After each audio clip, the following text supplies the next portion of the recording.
Bismillahirrahmanirrahim. Assalamualaikum warahmatullahi wabarakatuh. Di sini, kami kelompok 2 akan mempresentasikan materi pendalaman IPS di SD dengan judul Indonesia pada masa Kerajaan Hindu-Buddha. Kami kelompok 2 dengan beranggotakan Anissa Fitria Indriani dengan NIM 1801788, Feni Febrianti dengan NIM 1806443, Latifah Rizky dengan NIM 1805022, dan Vivi Ilda dengan NIM 1805047. Di sini, slide pertama akan dipaparkan oleh saya sendiri. Masuknya agama Hindu-Buddha ke Indonesia. Dua pusat kebudayaan di lembah Sungai Indus, India, yaitu ditemukannya dua kota kuno, yaitu Mohenjo-daro dan Harappa. Pengembangan dua pusat kebudayaan tersebut adalah bangsa Dravida. Nah, sekitar 1500 sebelum Masehi, datanglah bangsa Arya dari Asia Tengah ke lembah Sungai Indus. Nah, agama Hindu ini bersifat politeisme. Nah, bangsa Arya datang ke India dengan membawa pengaruh tulisan, bahasa, teknologi, dan juga kepercayaan. Nah, kepercayaan bangsa Arya yang dibawa adalah Veda atau Weda, yang dimana setelah sampai di India melahirkanlah agama Hindu. Nah, lahirnya agama ini merupakan bentuk pencampuran kepercayaan antara bangsa Arya dan bangsa Dravida. Nah, agama Hindu ini mengapa bersifat politeisme? Yaitu karena percaya kepada beberapa dewa.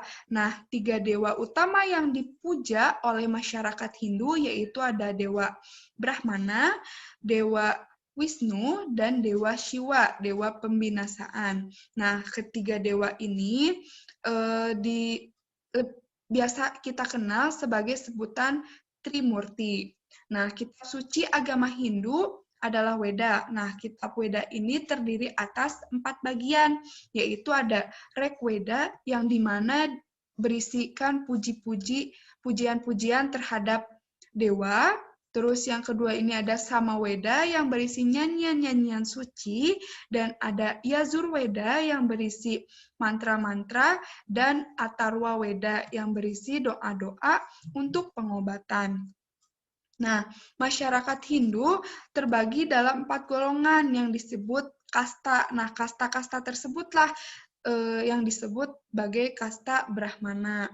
Nah, terus ada pun sejarah agama Buddha. Selanjutnya, sejarah agama Buddha. Nah, agama Buddha muncul sekitar tahun 500 sebelum Masehi. Pada masa tersebut, di India berkembang kerajaan-kerajaan Hindu yang sangat besar, salah satunya dinasti Maurya. Nah, dinasti ini mempunyai raja yang sangat terkenal, yaitu Raja Asoka. Nah, kemunculan agama Buddha tidak dapat dilepaskan dari tokoh Siddhartha Gautama. Karena Siddhartha Gautama ini adalah putra raja dari Sudidodharma dari kerajaan Kapilawatu. Nah, pada kitab suci agama Buddha ini adalah Tripitaka yang artinya 3 keranjang. Dari kitab ini terdiri dari Vinaya Pitaka yang berisi aturan-aturan hidup, terus ada Sulapitaka yang berisi pokok-pokok atau dasar-dasar memberi pelajaran, dan Abhidharma Pitaka yang berisi falsafah agama. Nah, selanjutnya ada teori-teori pembawa agama Hindu-Buddha ke Indonesia. Nah, masuknya agama Hindu-Buddha ke Indonesia ini secara pasti belum diketahui ya, karena tetapi pada tahun 400 Masehi, agama Hindu-Buddha ini telah berkembang di Indonesia. Hal ini dibuktikan dengan penemuan prasasti Padayupa di Kalimantan Timur. Nah, prasasti tersebut menunjukkan bahwa telah berkembang kerajaan Kutai di Kalimantan Timur.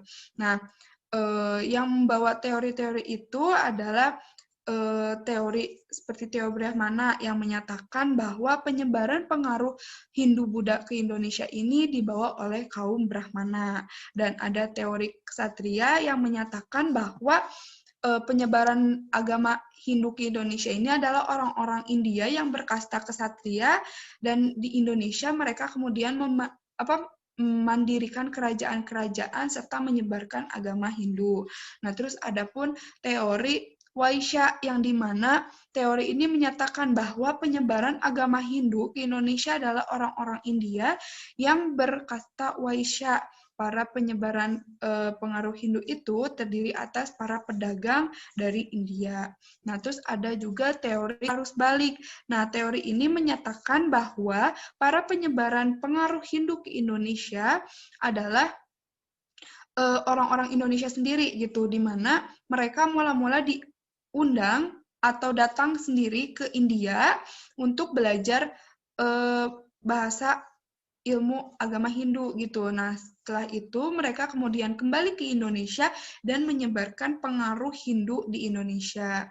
Nah, pada keempat teori ini tentang penyebaran agama Hindu ini masing-masing memiliki kebenaran dan kelemahannya gitu. Karena kaum ksatria dan waisya tidak memiliki kemampuan menguasai kitab suci Weda, sementara kaum Brahmana tidak dibebani untuk menyebarkan agama Hindu, walaupun mereka dapat membaca kitab suci Weda. Nah, selanjutnya akan dipaparkan oleh Vivi. Assalamualaikum warahmatullahi wabarakatuh. Perkenalkan, nama saya Vivi Ilda dengan NIM 1805047 sebagai pemateri kedua. Kerajaan Sriwijaya 671 sampai 1377. Kerajaan Sriwijaya ini merupakan salah satu kerajaan terbesar yang ada di Pulau Sumatera yang didirikan oleh Dapuntah yang Srijayanasa. Sebagian ahli sejarah mengatakan pusat kerajaan Sriwijaya ini berada di Palembang. Namun ada pula yang mengatakan bahwa pusat kerajaan ini ada di Jambi. Akan tetapi, pendapat yang banyak didukung oleh para ahli yaitu berada di Palembang, di dekat pantai di tepi Sungai Musi. Pada abad 9 Masehi, saat pemerintahan Balaputra Dewa, wilayah kekuasaan Sriwijaya antara lain Sumatera, pulau-pulau sekitar Jawa Barat, sebagian Jawa Tengah, sebagian Kalimantan, semenanjung Melayu, dan hampir seluruh perairan Nusantara. Maka dari itu, sebabnya Sriwijaya dikenal sebagai negara nasional yang pertama. Keruntuhan Kerajaan Sriwijaya. Yang pertama adalah munculnya kerajaan-kerajaan besar. Munculnya kerajaan besar ini ditandai dengan munculnya Kerajaan Medang Gamulan yang dipimpin oleh Raja Dharmawangsa dan juga Kerajaan Cholamandala yang menyerang akibat masalah politik dan perselisihan perdagangan. Yang kedua adalah adanya serangan Majapahit. Serangan ini terjadi pada tahun 1477 Masehi yang dipimpin Aditya Warman atas perintah Mahapati Gajah Mada. Yang ketiga adalah mundurnya Angkatan Laut Sriwijaya, sehingga menyebabkan daerah-daerah kekuasaan melepaskan diri. Prasasti peninggalan Kerajaan Sriwijaya. Yang pertama adalah Prasasti Telaga Batu. Prasasti ini ditemukan di Palembang. Dan isi prasasti ini berupa kutukan-kutukan mengerikan bagi mereka yang berbuat kejahatan. Prasasti kedua adalah Kedukaan Bukit.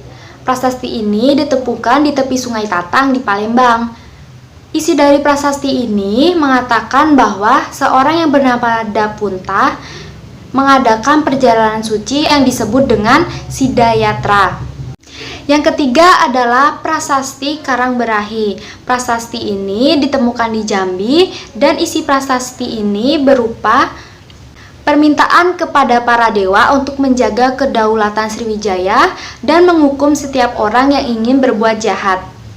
Kerajaan yang selanjutnya adalah Kerajaan Tarumanegara 358 sampai 700 Masehi. Kerajaan ini didirikan pada tahun 358 Masehi oleh Raja Diraja Guru Jaya Singawarman. Para ahli yakin bahwa Kerajaan Tarumanegara ini pusatnya ada di Bogor, Jawa Barat. Selain itu, kerajaan ini merupakan kerajaan yang bercorak Hindu. Keruntuhan Kerajaan Tarumanegara. Yang pertama adalah serangan dari kerajaan lain. Salah satu kerajaan yang berperan penting dalam keruntuhan Kerajaan Tarumanegara ini adalah Kerajaan Majapahit. Yang selanjutnya adalah pengalihan kekuasaan. Dalam pengalihan kekuasaan yang dilanjutkan oleh Sudawarman, Kerajaan Tarumanegara ini mengalami kemunduran yang sangat drastis. Yang ketiga adalah kekosongan kepemimpinan. Kekosongan kepemimpinan ini terjadi akibat Raja Tarutbawa lebih menginginkan untuk memimpin kerajaan kecilnya yang berada di hilir Sungai Gomati. Sekian presentasi dari saya, terima kasih. Wassalamualaikum warahmatullahi wabarakatuh. Assalamualaikum warahmatullahi wabarakatuh. Perkenalkan, saya Latifah Rizky dengan 18.022 akan mempresentasikan materi selanjutnya. Saya sebagai pemateri ketiga. Selanjutnya akan membahas tentang Kerajaan Kutai. Kerajaan Kutai tahun 400 sampai 1635. Kerajaan Kutai adalah kerajaan tertua di Indonesia. Bahkan kerajaan ini adalah kerajaan Hindu-Buddha pertama di Indonesia. Kerajaan Kutai diperkirakan muncul pada abad 400 sampai 500 Masehi. Kerajaan ini terletak di Muara Kaman, Kalimantan Timur, dekat kota Tenggarong, tepatnya di hulu Sungai Mahakam. Nah, peninggalan Kerajaan Kutai diantaranya yaitu prasasti Yupa, Ketopong Sultan, kalung jiwa, kalung uncel, kura-kura emas, pedang Sultan Kutai, keris Bukit Kang, kelambu kuning, singgasana Sultan Meriam, keramik kuno Tiongkok, gamelan gajah Rawoto, dan arca bulus. Nah, letak Kerajaan Kutai ini berada di daerah Muara Kaman di tepi Mahakam, Kalimantan Timur. Pada masa kekuasaan Raja Mulawarman, Kutai mengalami zaman keemasan. Kehidupan ekonomi mengalami perkembangan yang pesat. Hal ini ditandai dengan adanya Raja Mulawarman telah melakukan upacara selamatan emas. Nah, kehidupan kerajaan di Kutai dalam aspek sosial diantaranya masyarakat mampu menguasai bahasa Sanskerta dan sudah terbiasa menulis menggunakan aksara Pallawa.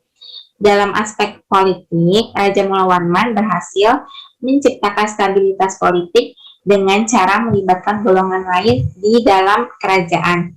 Dalam aspek ekonomi, mata pencarian masyarakat dalam bidang pertanian, perdagangan, dan peternakan. Selanjutnya ada masa keruntuhan Kerajaan Kutai. Nah, Kerajaan Kutai berakhir saat Raja Kutai yang bernama Maharaja Dharma Setia tewas dalam peperangan di tangan Raja Kutai Kartanegara ke-13, Raja Pangeran Anung Panji Mendata.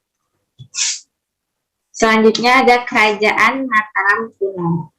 Kerajaan Mataram Kuno atau disebut dengan Bumi Mataram berdiri pada abad ke-8, terletak di Jawa Tengah. Daerah Mataram dikelilingi oleh banyak mengalir sungai besar, diantaranya Sungai Progo, Bogowonto, dan Bengawan Solo. Nah, Kerajaan Mataram Kuno mempunyai peninggalan. Peninggalannya berupa prasasti Sajomerto, prasasti Tritepusan, prasasti Luka, prasasti Pelumpungan, prasasti Gondosuri, dan prasasti Mantiasi. Nah, kehidupan masyarakat kerajaan Mataram kuno dalam aspek sosial, masyarakat jauh dari konflik. Meskipun memiliki dua dinasti yang berbeda, tetapi ikatan persaudaraan sangat kuat. Hal ini ditandai dengan banyaknya candi-candi besar yang dibangun. Dalam aspek politik, Kerajaan Mataram kuno memiliki sistem birokrasi yang tertata. Dalam aspek ekonomi, mata pencariannya bercocok tanam, beternak, dan melakukan perdagangan. Kerajaan Mataram kuno terus berkembang dan mencapai puncak kejayaan ketika para pemimpin mulai melakukan pembangunan candi. Nah, selanjutnya ada runtuhnya Kerajaan Mataram kuno. Penyebab keruntuhan Kerajaan Mataram kuno disebabkan oleh konflik eksternal dengan Kerajaan Sriwijaya. Hal ini bermula dari pengusikan Bala Putradewa dari dinasti Shailendra dan kekalahannya dalam perebutan tahta dengan Rakai Pikatan dari dinasti Sanjaya sehingga mengakibatkan letusan gunung berapi, menyebabkan istana yang telah dibuat mengalami kerusakan, adanya kekosongan jabatan di akhir kerajaan, serta keadaan ekonomi semakin menurun. Selanjutnya, Kerajaan Kediri tahun 1045 sampai 1222. Raja pertama dari kerajaan ini adalah Sri Maharaja Jyatendrakara Parakrama Bhakta. Hal tersebut dijelaskan pada Prasasti Mataji. Kehancurannya terjadi pada masa pemerintahan Kertajaya pada tahun 1222. Raja terakhir Kediri adalah Raja Kertajaya yang memerintah.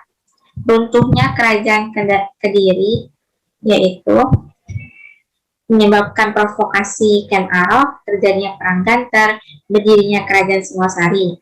Nah, raja terakhir Kediri adalah Raja Kertajaya yang memerintah tahun 1200 hingga 1222. Pada tahun 1222, dia terpaksa menyerahkan tahtanya kepada Ken Arok akibat kekalahannya dalam pertempuran Ganter. Kekalahan ini menandai berakhirnya era Kediri dan dimulainya era Singasari.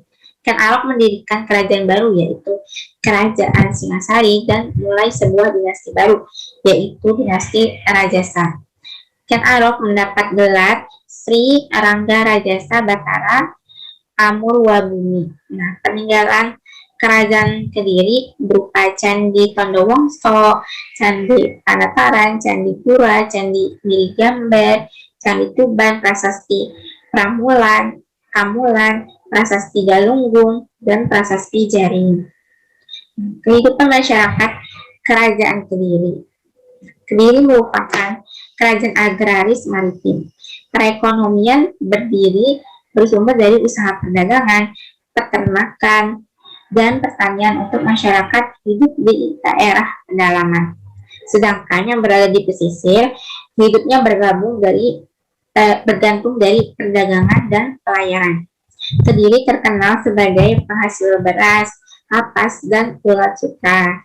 Kerajaan Kediri cukup makmur. Hal ini terlihat pada kemampuan kerajaan yang memberikan penghasilan tetap kepada pegawainya walaupun hanya dibayar dengan hasil bumi. Assalamualaikum warahmatullahi wabarakatuh. Saya Anissa Fitri Indriani. Selanjutnya saya akan menjelaskan Kerajaan Singasari. Ken Arok berperan sebagai pendiri kerajaan ini pada tahun 1222. Posisi tepatnya kerajaan ini terdapat di kota Malang.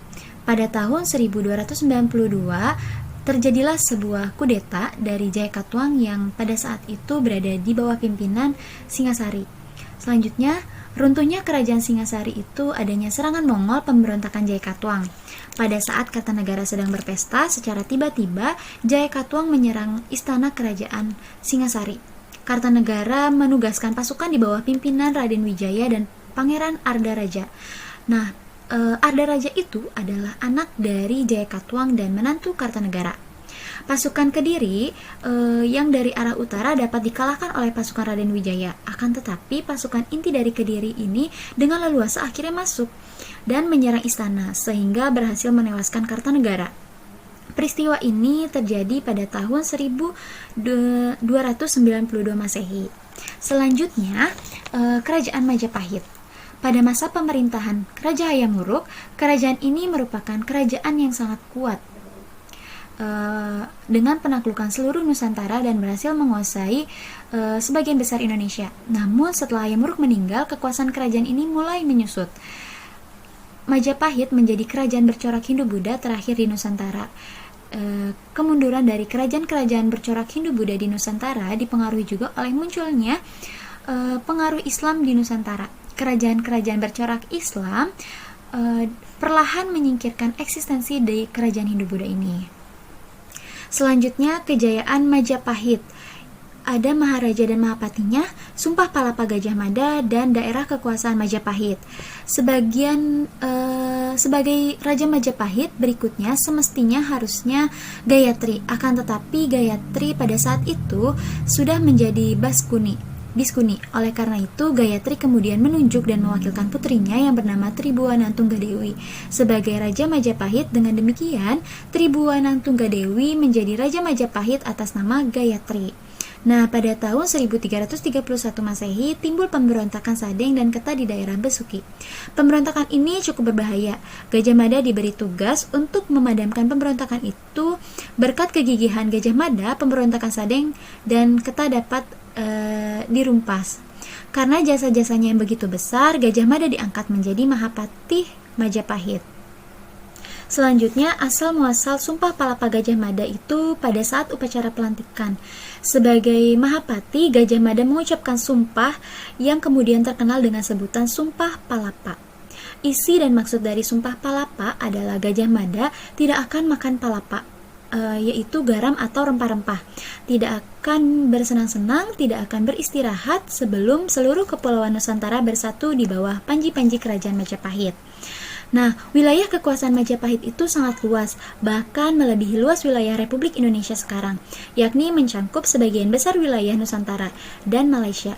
Oleh karena itu, Majapahit juga dikenal dengan sebutan negara nasional kedua di Indonesia. Yang terakhir yaitu keruntuhan kerajaan Majapahit. Karena kemunduran Majapahit, perang Paragreg, dan penakluk oleh Pati Unus. Nah, pada tahun 1364 Masehi, Majapahit kehilangan tokoh dan pemimpin yang tidak ada bandingannya, yaitu Gajah Mada. Pada saat itu, Gajah Mada meninggal dunia. Hayam Wuruk kesulitan mencari pengganti Gajah Mada, karena tidak ada seorang pun yang sanggup menggantikan peran dan kedudukan Gajah Mada. Tepat pada tahun 1389 Masehi, Hayam Wuruk meninggal dunia. Majapahit kemudian kehilangan lagi seorang pemimpin yang cakap. Meninggalnya Gajah Mada dan Hayam Wuruk berpengaruh besar terhadap menurunnya pamor Majapahit. Selanjutnya, Perang Paragreg. Perang Paragreg itu adalah perang antar saudara keturunan kerajaan. Nah, terjadinya Perang Paragreg yaitu adanya pertentangan dan peperangan itu terjadi antara Wikramawardhana dengan Bre Wirabumi. Sekian dari saya, kurang lebihnya mohon maaf. Wassalamualaikum warahmatullahi wabarakatuh.